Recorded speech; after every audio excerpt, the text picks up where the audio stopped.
What's up guys, Jim Tiger here. So today I actually want to do something a bit interesting and different for what I normally do because I've been in the country for a month, more or less, so I figured it's a good time to kind of make like a little retrospective video and just talk about my experiences generally so far, because you've seen things like, oh, I climbed this mountain, or I climbed this mountain, or I went to this place, or I did this, but what about just my experiences? Because I've been wanting to make videos where I talk about all those things, and I'm definitely planning on it, but at least for now, I can just kind of give you a broad general idea of everything that I've been experiencing and seeing and doing so far. So it's been a really, really interesting experience just already. I mean, a month is a very long time, of course, but I don't know, it's been wild. I think I've told you and I've said, and I totally agree and mean it, that if I were to go home right now, I would still be so happy with the experience that I've had. Obviously I'd be sad that I didn't get to be there for longer. I would feel like there was a lot of loose ends or something, or I was just getting started in many ways, because I do feel like that. But I would feel good. I would feel like I grew a lot, learned a lot. My Chinese language ability is a lot better. The whole experience of what I've done so far has been really, really just good and super interesting, because I think it has a really good balance, being alone and doing my own thing entirely, but also being with people, both in the local people and other Americans. And I was thinking the other Americans thing wasn't gonna be that important to me, because I'm I don't know, I'm here thinking oh, I should just make Taiwanese friends and do this, and I agree with that, but also where I live in this pretty small town, whatever, that's not the easiest thing to do. Maybe if I was in a city or something, that'd be pretty easy, but as it stands, I can't just make make Taiwanese friends that easily. I don't know why I did air quotes there. Anyway, having those relationships has been really, really important to me. And I met some really cool people here. Shout out you guys, woo! I met some really cool people here actually, and I'm really, really enjoying their company and stuff, and I'm excited to get to know them even better and hang out with them more and everything, so that's been really nice. And it's nice too, because it's nice to continue to obviously have that touchstone for my home culture and everything, because I'm somebody who, I've been so blessed in that both of my parents, shout out to you guys, are airline pilots. So I've been able to travel a whole lot. Given how young I am, I've seen a lot of the world, and I'm beyond thankful for that. But I've never lived abroad, and I can definitely say that it's very, very different. I've never actually been just in that culture and stuff like that. And again, even when you're traveling and stuff, you're usually with family or friends, loved ones, whatever. So you don't normally just get the kind of raw experience. Even for me, this apartment is mine. I live alone. I know the kid there, I know the girl up there, but we don't even see each other that much or anything. So I do live completely alone, which is nice. Again, it's good and bad. I would say more good than bad. I think it's nice and fun to live with people. A lot of other people who live in cities and stuff are sharing it with 3 or 4 other teachers. But then also, again, it helps with that whole growth thing. It's a nice balance where wake up in the morning, it's just me, it's just me. And also I get to do things like record videos and stuff. That's actually very helpful for me to be able to just be my annoying self, listen to stuff loudly out loud, sing loudly and annoyingly, record things, play guitar, do whatever I want. That actually is. And I do some exercises. So the freedom is nice for sure. But even more in I don't know, an esoteric kind of why am I doing so many air quotes right now? In an esoteric, deep kind of way, I suppose, or something. It's really nice because it's part of that whole solo growth, because I'm someone who is comfortable spending time alone and has spent a good amount of time alone. I think I'm one of those people who, I kind of both extremes maybe, I really hanging out with people a lot and doing stuff with them. I think it's really fun, cool, and awesome, and just a good time. But I also really like being alone, and sometimes those experiences can even be more, well, I'm not gonna say more valuable. Sometimes, of course, they can. That's the thing. So I like both a lot. Even this past weekend actually is a good example of, I went to Kaohsiung or Kaohsiung City, which is the 2nd largest city in Taiwan, because it was one of the teachers' birthdays. So shout out Han Ying, happy birthday. That was a whole lot of fun. And I hung out with the other teachers and blah, blah.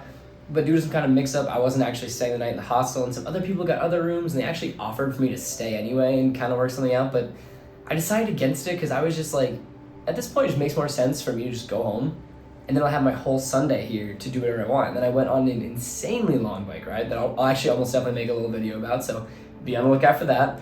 But I went on an insanely long bike ride, saw so much cool, and I was completely by myself. like completely by myself, but that was so nice too. It was really just refreshing, I think, in nice in a way. And even last week, I also went to the city to see a movie by myself. And it's like, I love doing things with people, but also it's really valuable to do things alone. And sometimes that's when, like, you know, your mind is the clearest and whatever, because, you know, you're different in every setting that you're in good and bad ways. And I think that, like, sometimes it's really nice to, like, I when I was up in the mountains, I fell asleep. Like, I went swimming in the like little river there by myself, and then I fell asleep just like laying on this rock, and it was just awesome. You know, it was so cool. So that's just like one of the things I would say about the experience. It's been really cool so far, is like a good balance, I would say. My original plan, for those of you who don't know, I was just gonna come here and try and teach by myself, which I don't know if I even could have done. So I'm so thankful for the Fulbright thing, and that just really got so lucky. It worked out so well. I'm just immensely grateful. Like, I can't even imagine not being here right now. Like, if I had not been able to come here, because I know that schools sometimes won't sponsor you and it can be complicated. So very thankful, very, very lucky. But the point is, I was originally going to be like the only teacher in the classroom. I was going to originally come here by myself, and I'm sure I would have figured that out and worked it out, and I probably would have been in a slightly bigger area, and like, I'm sure I would have then, because I would have been literally forced to, like, I don't know, become good friends with the teachers in my school or something, or just meet people around town, just like do something. Like, I would have had to make those friends outside of it and have those connections. I wouldn't have been totally isolated, but I would have been a lot more isolated. Having the fellow American teachers is a really nice thing. It's definitely really nice to have that, because conversing in your mother tongue, I think that's what I was getting to, like conversing in your own language, your native language, is so much different. Because even with some of my like co-teachers at the school, I have 2 of them. They're both awesome. I love them. Shout out to you guys in case you're watching, Danielle and Mark. Pei and Kachun, yeah. Probably butchered your tones on the pronunciation of your names, but you guys are great. I like both of you a lot. I think you're super awesome. And so they're both super awesome. But also, of course, like, when we're talking frequently, we kind of have a thing where they'll talk to me in English and I'll talk to them in Chinese. And of course, we're communicating well, and, you know, their English is better than my Chinese, so if there's gaps that need to be filled in, I'll use Chinese or something. But, and we're both learning a lot that way. But obviously, it's not like perfect communication. You know, we communicate very well, that's not the issue, but it'll never be the same as if they're talking to one of their, you know, fellow Taiwanese people, or I'm talking to like a fellow American or native English speaker, because it's just different. It's just seamless. You know, like, they slow down a lot for me, like I slow down a lot for them, or whatever, you know, and it obviously is not gonna be like quite the same. So I think that having the ability, apart from like phone calls or something, to talk in my native tongue, like really and truly, is very valuable, because otherwise I would never get that opportunity, which is kind of crazy to think about. Again, phone calls, yes. That's actually something that's a really interesting point too to talk about, is like the connection to back home. And this is a really interesting point, at least I feel like, because if I had gone here like 20 years ago or something, even, my connection to back home, or even like 10 years ago, like to a great degree, my connections would have been like so much less. Like, in my head when I was coming out here, I kind of was thinking about it like, I'm just gonna go and I'm just gonna be there, you know? But like, of course we have phones nowadays. So like all day long, you know, like, well, not all day long because of the time difference, which is actually, to the East Coast, I'll just say it's 12 hours.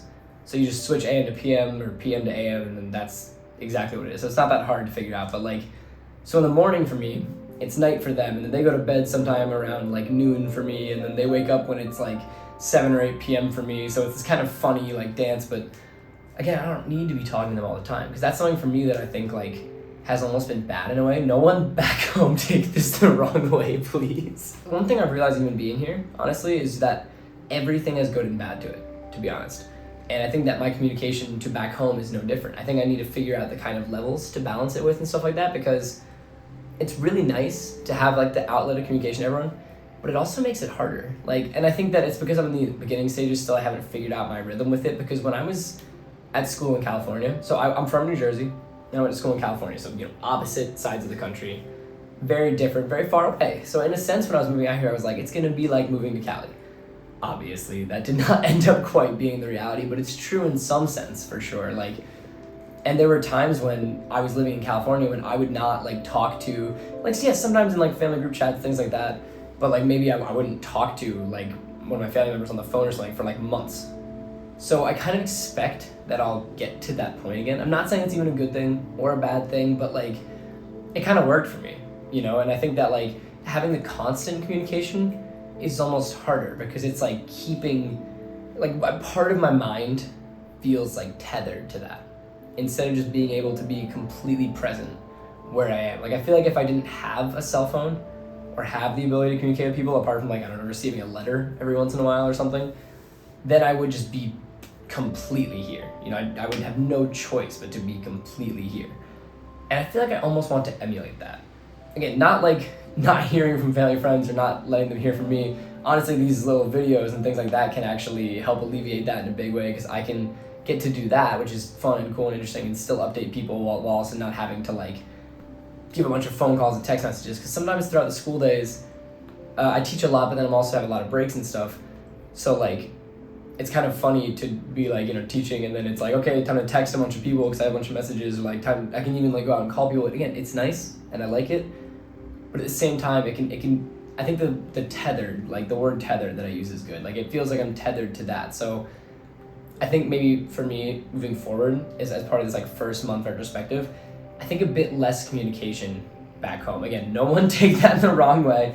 You'll hear plenty from me. Like if I have some funny thing to share or some cool thing to share, if you have something to share, you can feel free to give me a call anytime. I'll call you sometimes, whatever. But like just less so. I feel like I've been keeping it like relatively constant, which makes sense because when I first got here, there was just so much to share. I was like, look at this, and this there still is, obviously, but like, and also I was lonely. You know, I was lonely. That was something for me that was, to be honest, kind of unexpected. And I feel like when I told my brother that, he was kind of like, really? Like, you didn't expect that? And I was like, well, I guess I did, but I kind of told him that living it is just still so different from expecting it. It's like, yeah, I knew that I was going to be moving across the world by myself, like, which is crazy. Like, that's like the biggest move you can do, you know? Like, everyone I've ever known or loved, like, no one is anywhere near me.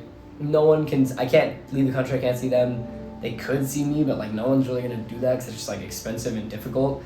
My parents will come visit. That's awesome. I'm really looking forward to that. But like, besides that, not gonna see anyone for this entire period. Like, it's just me and then the people that I meet here and stuff like that. That's kind of the thing I was saying of like, so I'm here becoming myself, and I knew like that. I knew I was gonna do that. I knew that was crazy, but like, you know, in a cool way, but like, still like, wow. But then experiencing it was so different, especially because like, two things. One, again, when I moved to California, it was so different. Like, at that period of my life, I was just graduating high school, right? Because then I was going to college. And I was very much in that phase of like, I had a pretty hard senior year, like emotionally, just kind of like a weird situation. And I was also kind of just like, you know, screw this town, I'm over it, like most kids, you know, I'm gonna go to college, like, yeah. You know, get to live somewhere new, see something new for like the first time ever in my life, which is true. It's like, and it was. So that whole move to California was fine. I don't think I was ever home. Literally don't think I was homesick like once. Cause I was just like, okay, I'm done with that town. I wanna be here now. You know, like I wanna be here now. And then there was just all these friends around me, all these new things happening, blah, blah, blah. I don't think I was like homesick once. But obviously now I'm in a very different stage in my life. And like, I love New Jersey and I love California and I love America, like broadly. I think being here has actually made me realize a whole lot more how I love America, or like that I do and why I do, which has been really interesting and unexpected actually. So my voice is slightly raspy because we went to like karaoke on Friday, but I feel like it's giving me that kind of like cool rasp, you know? So like, yeah. Something else that I've realized recently, right, is that true strength is not from thinking that you don't need people, it's from realizing that you do. And I told my mom that I like realized that. And she said that she actually realized something similar around my age and told her like aunt that.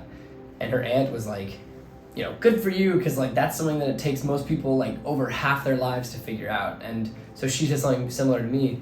And it made me feel good because I was like, yeah, I kind of had that realization. And yeah, maybe it sounds dumb, but again, you know, she said the thing that takes people a while to realize. And I don't know, it's like, that was part of the thing with the move to Cali being so easy. I was kind of like, screw this place and like, not screw these people, but I was like, I want to go whatever.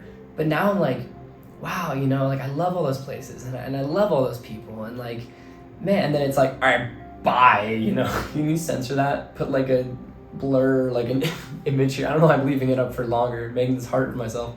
It's like, bye, you know, like, I'm out. Hey, I love you guys so much. Like, wow, you know, man, Jersey's sick, Cali's sick. You guys are all amazing, and I just love spending time with you, but like, bye for an entire year. You know, like, that was something that was really, really, really hard for me to deal with, actually. Because when I first got out here, like, it was like the second I left the quarantine hotel, it just, everything fell in. Like that, like, House of Cards or something, it just fell in. Because it was kind of like a perfect storm in a way, or maybe it was just the situation, but when I showed up here to where I live, the two people that I live with that I mentioned, you know, like nearby me, so I got here, there was no one to greet me, you know, like no one to be like, I had not met any of them yet. It was just an empty place, in this place where I didn't speak the language, I didn't hold interactions, whatever, and I'm just like suddenly dropped in this town, you know, early in the morning, and then it's like everything came crashing in, and I was just like, that day, honestly, was one of the hardest days of my life, I would say. And like, you might be thinking, well, you had a good life. And it's true, but like, it was just a really hard day because like, and I'm fine now. You know, I mean, again, everything's got good and bad. Like, I'm adjusting more and more, you know, like it's been really good. Like, it's a process, but like a really good one, you know? But that day was so hard because like I wanted to talk to someone about it, but there's no one around and there's no one I could like contact. And it was just like I had gone through recent like major life changes as well, of course, with graduating college, just like other things happening, and just everything kind of hit me, and I was just like, oh my God, like I'm here for a year. Like I'm here for a year. Like I got to this place and I was like, this is my home for the next year. And I think it's something like that that's so intimidating to me, you know? Because I think that it's something that I'm coming more and more to terms with, you know, in a positive way for sure. But like, I think commitments to things kind of intimidate me, you know? Because I like the idea of the future being fluid, and it so is. I mean, it like always is. And even if you're like stuck within some kind of parameters, it's still very fluid.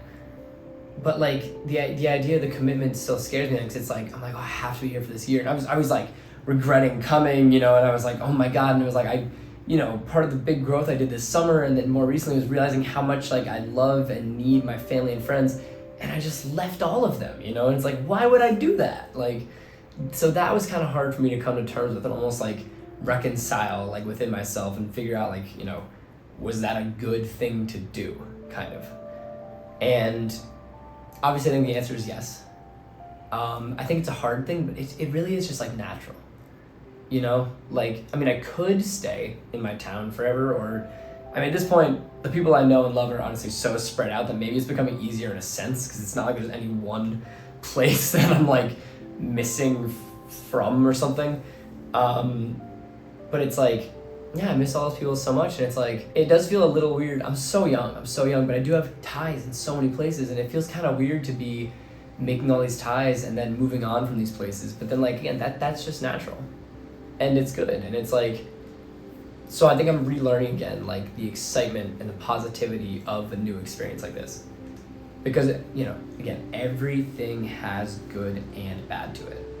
Moving to Taiwan for a year sounds so sick, and it is.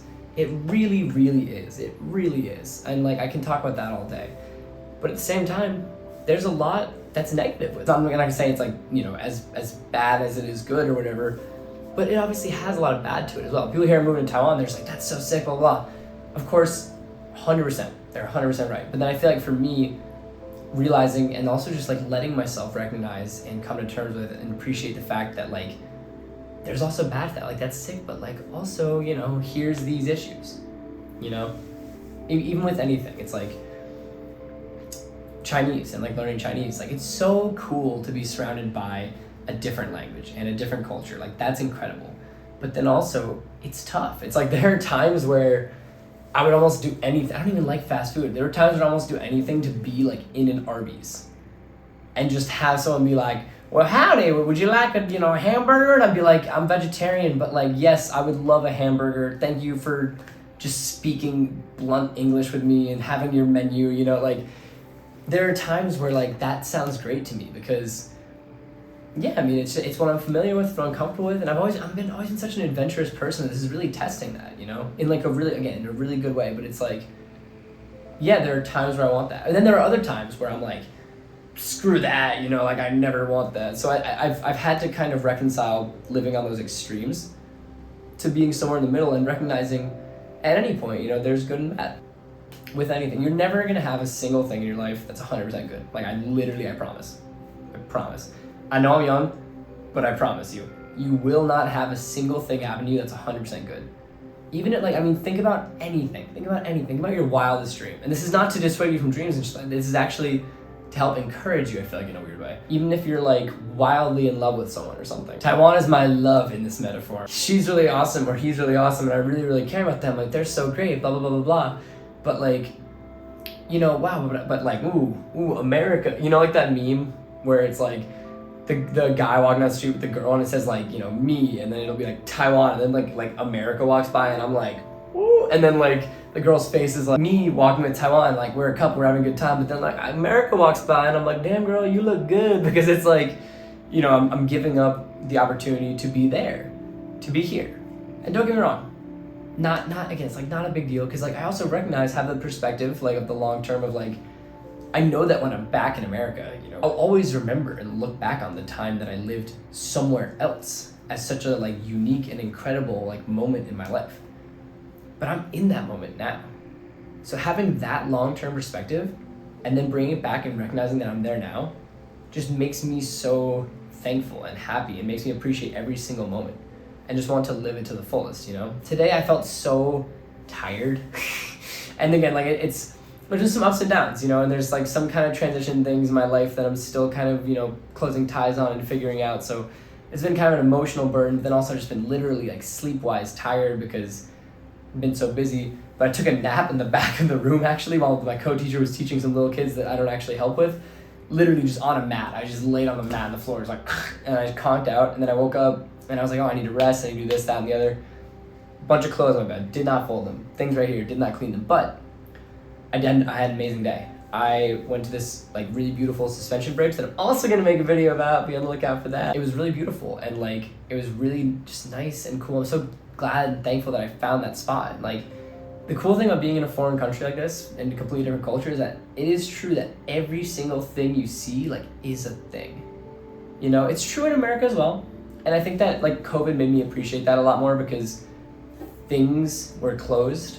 So you had to appreciate just like that dude's house or like that tree, you know, literally things like that. But here it's even more direct. It was like, oh, I'm gonna go to the suspension bridge, and lo and behold, on the way I see this like gigantic, I almost said church castle, I don't even know, like church castle pagoda thing. It was incredible, and I was like, what is that, you know, like, so I want to go there now, you know. And then also even when I'm there, it's like reading anything is like learning and challenging myself, you know. And then like just seeing, it's like the foliage or whatever is different, you know, the fauna and the flora and just the people, anyone I meet, like I've really reattacked the attitude, and I think I'll take this back with me to America, about just being so friendly with everyone. Everyone here is very friendly, and the thing is also like, you know, I'm a rock star here, obviously, because like I'm a foreigner. And I'm very obviously a foreigner. So they see me and it's just like, oh my God. Like, it's not like I'm in Taipei or something. I'm in like a pretty rural area.